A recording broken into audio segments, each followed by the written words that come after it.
नमस्कार. आज आपण बनवणार आहोत वाम माशाची गाभोळी.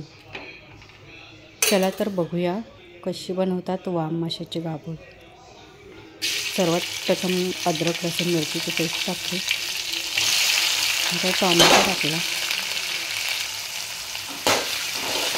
टोमॅटो आणि अद्रक लसूण पेस्ट अशी परतून घेतली.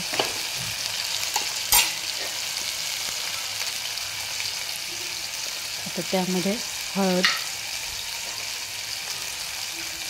मसाला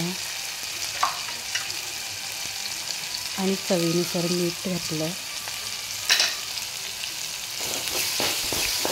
ते सुद्धा परतून घेतलं. आता त्यामध्ये आपण गाभोळी घालूया.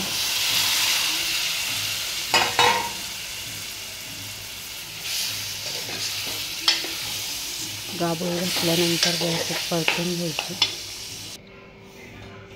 तर थोडं पाणी घातलं आणि हे आता